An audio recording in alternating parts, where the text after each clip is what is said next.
بسم الله الرحمن الرحيم. أنا دكتورة ميسون الفيومي، مدرس علوم سلوكية وبدرس فن اتيكيت وبروتوكول ومدربة تنمية مواد بشرية.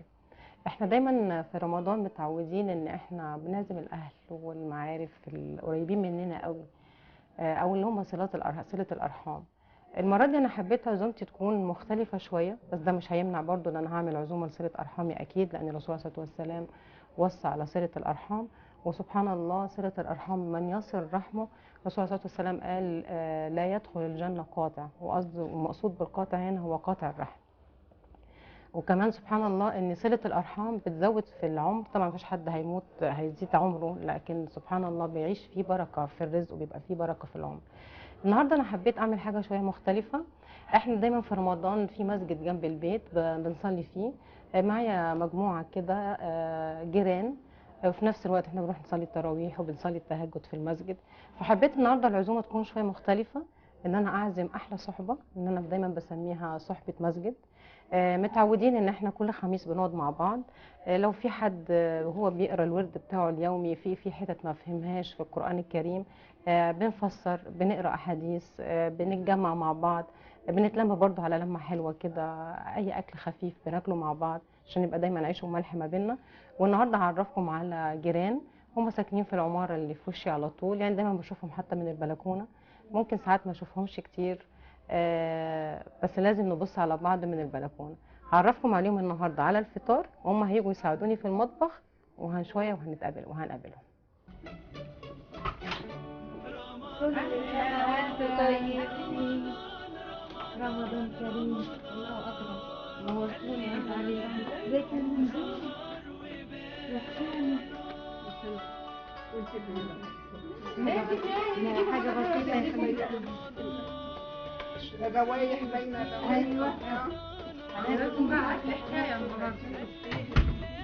عاملة لكم أكل طيبة؟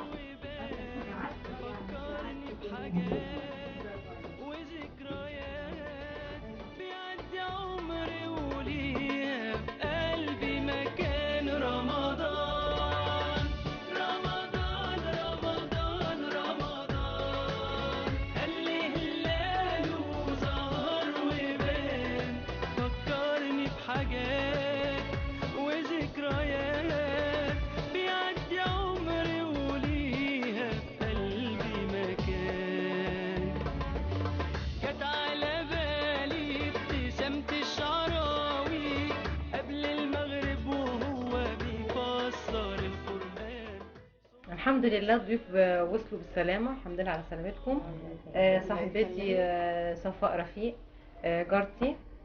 بروكسان محمد برضو هي جارتي.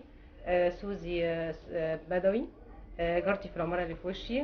وبروكسان برضو في وشي. بعدها احنا بنقولها باري، ما بنقولش بروكسان، يعني متعودين على كده. ودول زي ما قلنا الحمد لله وصلوا بالسلامة. كنتوا فين كل ده؟ اتأخرتوا كده ليه؟ الشوارع زحمة بقى، انت عارفة. زحمة ايه ده؟ انت العمارة اللي في الوش، هنقول العمارة اللي في وشنا. عايزة بسرعة كده، المرة اللي فاتت لما كنا بنتكلم في سورة الكهف سألنا سؤال على قصة سيدنا موسى مع الخضر. طبعا احنا كلنا عارفين القصة، احنا اتناقشنا فيها المرة اللي فاتت، ايه الأسباب اللي خط السفينة وأسباب قتل الغلام وأسباب الجدار اللي هينقض، احنا اتكلمنا فيه. لكن اللي احنا عايزة أأكد عليه النهاردة سبحان الله، ان دايما كان سيدنا الخضر دايما يقول لسيدنا موسى حاجه بتستوقفني قوي، اللي هي لما كان يسال كل سؤال سؤال سؤال سؤال هو ليه بيحصل كده. فيعني قد ايه حتى في البدايه خالص لما كان بيقول له ايه، فوجد عبدا من عبادنا اتيناه رحمه من عندنا وعلمناه علما من لدنا. فسيدنا موسى قال له ايه؟ قال له موسى هل اتبعك على ان تعلمني مما علمت رشدا؟ قال انك لن تستطيع معي صبر. شوفوا بقى الحته دي، الحته اللي جايه بقى ايه، وكيف تصبر على ما لم تحط به خبر. سبحان الله، كما لو كان الصبر مرتبط بالمعرفه. يعني انا علشان اصبر يبقى عارف انا صابره ليه، لكن لما في حاجات هتحصل انا مش عارف انا هصبر عليها ايه، سبحان الله، زي ما يكون الطبيعه البشريه ما بتقدرش تثبت على ما هو مبهم. الثلاث قصص اللي احنا عارفينها. هدخل على التفسير بقى اللي هو يعني في الاخر لما قال له هذا الفراق بيني وبينك، علشان هو مش قادر يصبر، فابتدى يفسر له هو ليه في الاول خرق السفينه. قال له اما السفينه فكانت لمساكين يعملون في البحر فاردت ان اعيبها وكان وراءهم ملك ياخذ كل سفينه غصبا. فده السبب انه هخلاه يعني يخرق السفينه علشان فيها ابرياء، وكان في ملك يعني جبار كان هياخدها كده كده. واما الجدار فكان لغلامين يتيمين في المدينه وكان تحته كنز لهما. بصوا بقى الحته دي اللي اكتر من رائعه سبحان الله. وكان ابوهما صالحا فاراد ربك ان يبلغا اشدهما ويستخرجا كنزهما رحمه من ربك. بصوا الحته دي ساعات دايما الاهالي او يقول لك ايه، انا سبت ايه لاولادي، عايزه اسيب مال الدنيا الحياه مش عارفه ايه. شوفي لما يبقى الام والاب يعني مقربين من الله سبحانه وتعالى وبيحسنوا تربيه الابناء، الجدار كله محطوط كنز تحتيه، لكن عشان صلاح الام والاب، يعني الام صالحه والاب صالح، وربنا عشان اليتيمين دول عايز لما يكبروا ويشدوا يعني يشدوا من اذرهم، هم اللي هيستخرجوا الكنز بتاعهم اللي ربنا اللي هو كان موجود تحت الجدار. لكن ده بكله مش بفعل اليتيمين، مش عشان هم يتيمين، عشان صلاح الام والاب. فسبحان الله سبحان الله لما تبقى الام صالحه وبتبغي مرضات الله، والاب يبقى صالح ويبغي مرضات الله، بينفع الابناء. فانت عايزه تطمني على اولادك، تعملي اغرزي البذره دي، انت اعملي للصالح لنفسك والاب يعمل الصالح لنفسه، ربنا بيلاقيه سبحان الله في ولاده. فدايما حتى دايما يقول لك ايه، عايزه تلاقي حاجه اعملي الخير، لو ما تجرلكيش انت بيرجع لمين؟ بيرجع لولادك. على فكره والله انا بشوف ان حتى سوره الكهف انتوا عارفين ان سوره الكهف فيها 4 قصص، يعني 4 قصص، سوره اصحاب الكهف، وبعدين سوره صاحب الجنتين، وبعدين سوره موسى والخضر، ثم قصه سوري انا اسفه هي كلها قصص، ثم قصة ذو القرنين. ففيها 4 قصص متقسمين مجموعات، كل قصة من دول ليها حكم في منتهى الجمال. يعني يا ريت نعرف نوصل صوتنا في يوم من الايام ان الناس اللي بتقرا قران مش ان انا امر عليه مش بالكم، لان انت مش مطلوب منك الكم على فكره، انت مطلوب منك التدبر في القران الكريم. ان احنا لازم نغتنم رمضان، ورمضان بيجي شهر واحد بس في السنه، ويا ريت حتى الساده المشاهدين يعني ما تضيعش وقتك في المسلسلات بتتعاد طول السنه، لكن رمضان علشان يجي تاني يا عالم هيجي احنا عايشين ولا لا. كانوا حتى دايما الصحابه يقولوا اللهم بلغنا رمضان، من كتر ما بيبقى فيه نفحات ايمانيه وعتق من النار ورحمه من رب العالمين. فيا ريت نخليه شهر عباده، وان شاء الله كل حاجه بتيجي تجديد النية والإخلاص، نجدد النيه بالظبط. يا ريت دي حقيقه، ودايما ننجد. وفي الصيام على فكره انا عايزه اقول لكم على حاجه مهمه قوي، ان لازم نقول في بدايه رمضان اللهم اني نويت صيام شهر رمضان كله، عشان لو حد حصل له اي حاجه او ما كانش يعني من اهل الدنيا، ربنا سبحانه وتعالى بيديله على قد نيته، وانما الاعمال بالنيات وانما لكل امرئ ما نوى. ولميت العيلة وعيلة العيلة وسحورنا مع بعض كل ليلة. تعملي سلطة ايه يا ماما؟ انا بعمل سلطه دروس، بنحط بطاطس مسلوقه وجزر مسلوق وبسله مسلوقه، وممكن احط فيها اي لحوم لو انا عايزه. هنحط حبه ملح صغيرين جدا، مش كتير، احنا مش بنحب الملح الكتير عامه، لان انا عارفه انه مضر مش للسموم البيضاء. شويه فلفل صغيرين عشان ما نضيعش طعم الخضار نفسه. تمام. وبعدين بنقلب كده، وبنفتح ناخد شويه مايونيز صغيرين، نحط هنا حبه كده بس. فدايما بندور ان احنا نعمل اشكال من الاصناف الخضار بس باشكال مختلفه.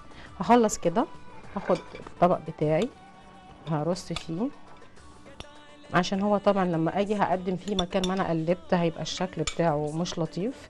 ودايما العين هي اللي بتاكل، يعني انا دايما عندي مبدأ، احب عيني لما تقع على الاكل واشوف الاكل احب يبقى شكله حلو. علشان كده انا وزينة هنزوق الطبق ده بشكل بسيط جدا، بس في الاخر هيدينا اريحية للعين. وزينة ممكن تبدأ من الناحية دي تحط بقى واحده جزره وواحده، اتفضلي يا زينه، واحده جزره وواحده وواحده. ورمضان جانا قعدتنا في عملنا سلطه بس ممكن نحط لها نعناع. وعلى فكره انا البلكونه عندي كلها اعشاب عطريه، نعناع وروزماري وزعتر وحاجات زي كده، لان انا بحب الحاجات دي اجيبها من البلكونه احطها في ساعتها. ممكن نجيب النعناع يا زينه نكمل بقيه الشكل بتاعنا. هنعمل صنف حلو قوي ومفيد جدا، لان البقوليات احنا بنحتاج البقوليات. عندنا سلطه بيضه مسلوقه هنحطها، وعندنا سلطه حمراء. السلطه الحمراء ما بنيجي بنسلقها تاخد سلقه اكتر من السلطه من الفاصوليا الحمراء من البيضه، فبنحطها كده. عاده السلطه الفاصوليا السوداء عاده بنجيبها معلبات، بس لازم نشطفها كويس جدا من المواد الحافظه، وبنحطها كده. وانا مجهزه دريسنج هنحطه عليها. هنعمل دريسنج انا مجهزاه، هو بصل عليه ليمون وعليه زيت زيتون، وحطينا عليه ملح وفلفل. باخد بس منه شويه كده، وبنحط على السلطه بنحط شويه دريسنج كده. هنكتفي بكده، اخد بس شويه صوص اكتر. تمام، ممكن تقلبي يا زينه.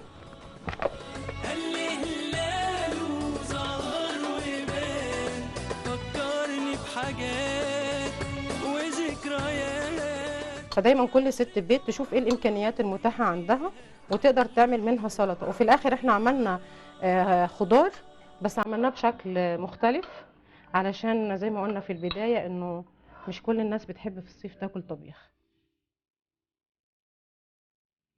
انتوا اللي قاعدين بره كده مش تيجوا تساعدوا؟ يلا يا شباب عشان الاذان هيدن. شامين الاكل؟ تعالوا جنبي كده، تعالوا جنبي كده.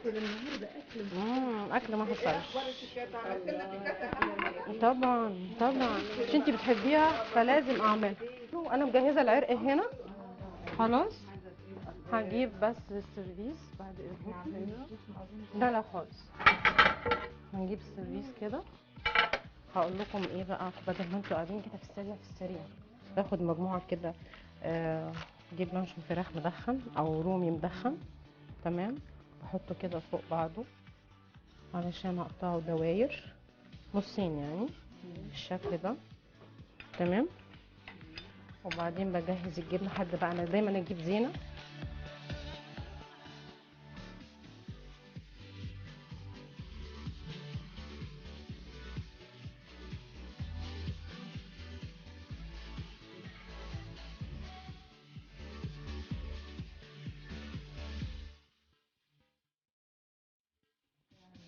ايه المكان الجميلة دي؟ مش رمضان بقى كل سنه وانت طيبه. رمضان لازم تحسي بقى ان الدنيا بجد